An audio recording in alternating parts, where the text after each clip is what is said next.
Olá, amigos, bem-vindos a mais uma transmissão.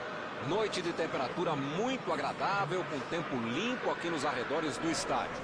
Já em campo, a coisa promete ferver, com os dois times em busca da vitória desde os primeiros momentos do jogo.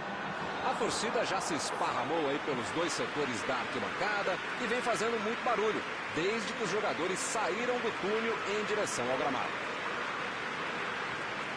Um estádio com muita tradição. Qualquer jogo aqui vira uma atração.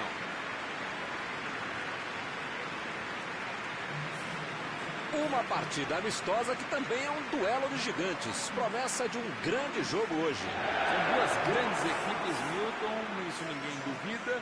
Questão é saber, mas é amistoso, será que vão entrar do mesmo jeito? Vão entrar com muita seriedade, jogando bola, de maneira competitiva, testando esquemas, testando jogadores. É sempre um grande jogo, Milton.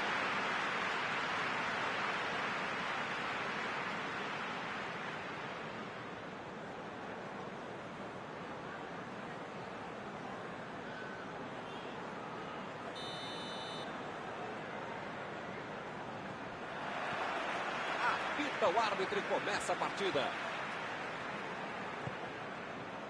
Davis.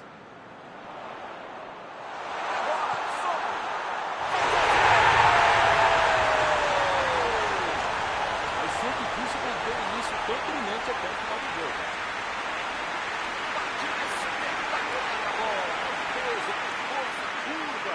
Quando se faz um gol como esse, Milton, não importa se foi exatamente isso que ele quis fazer, se foi sem querer. Foi um golaço e tá valendo. Indefensável pro goleiro. Ele chegou duro na